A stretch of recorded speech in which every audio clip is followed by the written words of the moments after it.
Hi everyone, welcome to calculus with IJ. अगर splitting middle term से factorise करने में दिक्कत होती है तो ये वीडियो आपके लिए है। तो इसमें हम ध्यान देते हैं कि स्प्लिटिंग मिडिल टर्म को हम कैसे करेंगे बहुत ही सिंपल और बहुत ही इजी वे में, जो कि समझ आ जाएगा। अब यहाँ पे फर्स्ट क्वेश्चन है 2x² माइनस एक्स माइनस 21। सबसे पहले तो हमें इस चीज़ का ध्यान देना है कि देखो, जनरली स्प्लिटिंग मिडिल टर्म में कि एक x² वाली टर्म होती है, एक कांस्टेंट और एक x वाली। चाहे ये दोनों इंटरचेंज हो, बट x वाली टर्म मिडिल में होनी चाहिए। अगर वो मिडिल में नहीं है तो उसको रीअरेंज कर लो। यहाँ पे x² का जो कॉफिशिएंट है 2, उसके फैक्टर्स बनाओ। 2 के तो कोई फैक्टर्स नहीं होते 1 और 2 के अलावा, तो सिर्फ 1 और 2, जो छोटा फैक्टर है 1 उसको ऊपर लिखना है और 2 जो है बड़ा फैक्टर उसको नीचे लिखना है। और 21 के फैक्टर्स होते हैं 1 इंटू 21 होते हैं, 3 इंटू 7 होते हैं। 1 इंटू 21 को अवॉइड करो, अगर उसके अलावा कोई और फैक्टर है तो 3 इंटू 7 इसके फैक्टर्स हैं। 3 छोटा है उसको ऊपर लिखो, 7 बड़ा है उसको नीचे लिखो।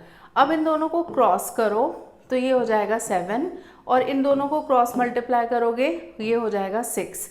7 और 6 से 1 आता है, -1 चाहिए, तो हम -7 लेंगे और +6 लेंगे तो उससे हमें -1 मिल जाएगा। तो हम लिख सकते हैं 2x² + 6x - 7x - 21। इन दोनों में से कॉमन निकालेंगे x + 3, इन दोनों में से -7 कॉमन आएगा x + 3, तो ये इसके फैक्टर्स बन गए x + 3 इंटू, यहाँ से हमने x भी कॉमन लिया था, 2x - 7, तो ये इसके फैक्टर्स हैं।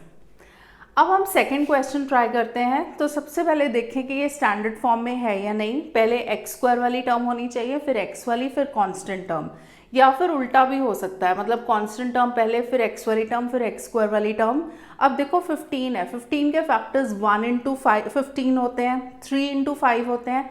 1 इंटू 15 तो अवॉइड करो, पहले 3 इंटू 5 से ट्राई करेंगे, तो इसके फैक्टर्स हो गए 3 और 5।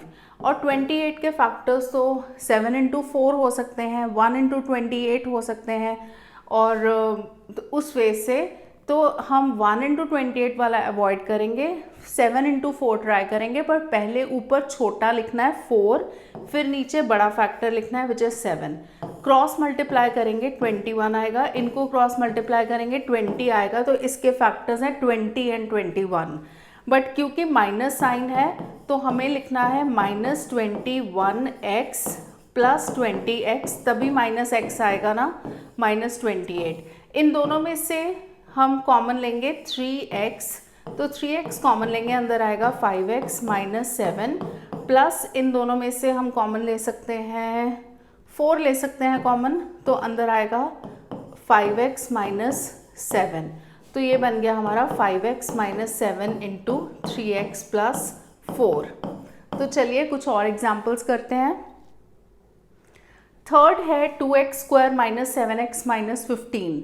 2 के फैक्टर्स तो देखो 1 और 2 ही है, और 15 के 3, 5 या फिर 1 15।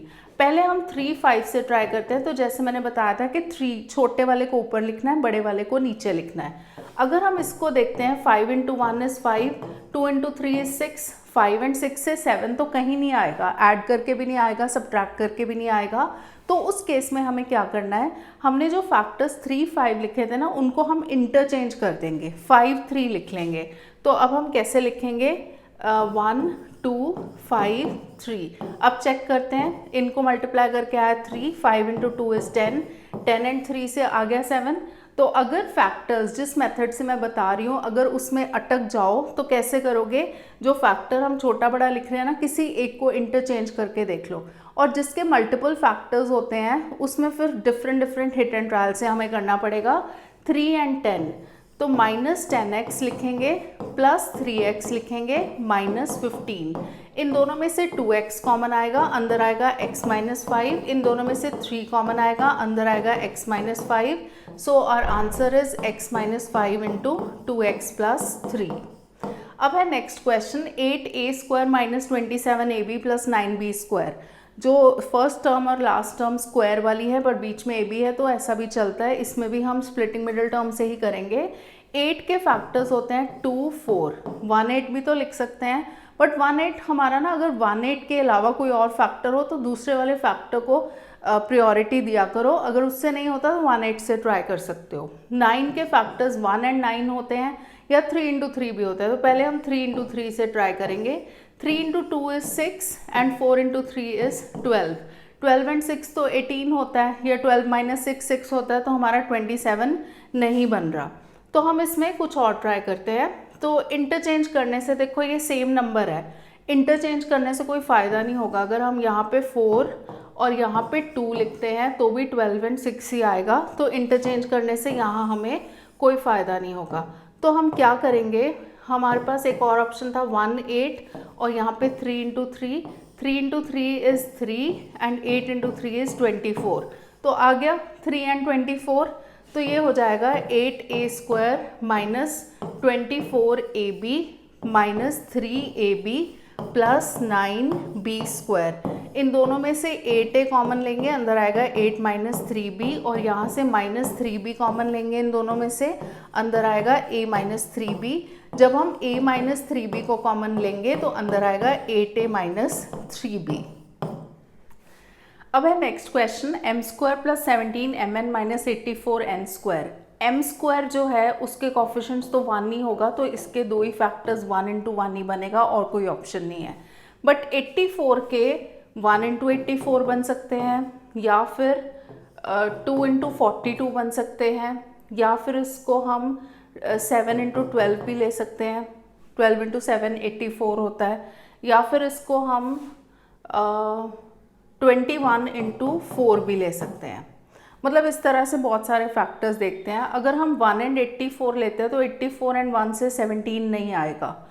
2 and 42 से ट्राई करते हैं, या फिर ऐसा करते हैं 7 into 12 से ट्राई करते हैं, तो 12 and 7 से 19 आता है और सब्ट्रैक्ट होके 5 आता है, तो हमारे पास किसी भी हालत में 17 नहीं आ रहा। तो अब हम 4 and 21 से ट्राई करते हैं। हमेशा छोटा पहले ऊपर लिख के देखना है, बड़ा नीचे। अगर उससे नहीं होता तो फिर इंटरचेंज कर सकते हो। तो 12 into 12 is 4 into 21, sorry 1 into 21 is 21 and 1 into 4 is 4। तो 21 माइनस 4 से हमें मिल जाएगा 17। तो इसको हम लिख सकते हैं m² plus 21 mn minus 4 mn minus 84 n²। इन दोनों में से m कॉमन लेंगे, अंदर आएगा m प्लस 21 n। इन दोनों में से 4n कॉमन लेंगे, अंदर आएगा m प्लस 21 n। तो हमारा आंसर है m plus 21 n into m minus 4n। अब है next question, 7x² plus 49x plus 84। हमेशा जब भी फैक्टराइजेशन के सम करने अलर्ट रहना है। अगर पूरी टर्म में से कुछ कॉमन आ रहा है तो उसको कॉमन ले लो, ताकि हमारा क्वेश्चन कुछ सिंपल हो जाए। तो 7 कॉमन आ रहा है, तो यहाँ पे ये हो जाएगा 7 कॉमन लेके x² प्लस 7x प्लस 12। 1 का कॉफिशेंट, इसका कॉफिशेंट तो 1 है, तो फैक्टर्स 1 into 1 ही होंगे। इसका कॉफिशेंट 12 है, 2 into 6 हो सकते हैं, 3 into 4 हो सकते हैं। अगर मैं 1 1 and 2 6 लेती हूँ तो 6 and 2 आएगा, 6 and 2 से 7 नहीं आएगा। तो 3 and 4 से ट्राई करते हैं, 4 plus 3 is 7। तो 1 into 4 क्योंकि 4 होता है, 1 into 3 is 3, तो 4 plus 3 is 7। तो इसको हम ले सकते हैं 4x प्लस 3x प्लस 12। 7 जब कॉमन लेंगे, इन दोनों में से x कॉमन आएगा, x प्लस 4 प्लस 3 कॉमन आएगा, x प्लस 4। तो ये हो जाएगा 7 into x plus 3 x plus 4। तो ये बहुत सिंपल मेथड है स्प्लिटिंग मिडिल टर्म का करने का। तो इस टाइप के मेथड से, इस मेथड से बहुत सारे क्वेश्चंस ट्राई कर सकते हो, ताकि अच्छी तरह से प्रैक्टिस हो जाए। तो if you like this video, अगर ये यूज़फुल लगा है, then please don't forget to share and subscribe and keep on following the channel for more such videos. Thank you for watching.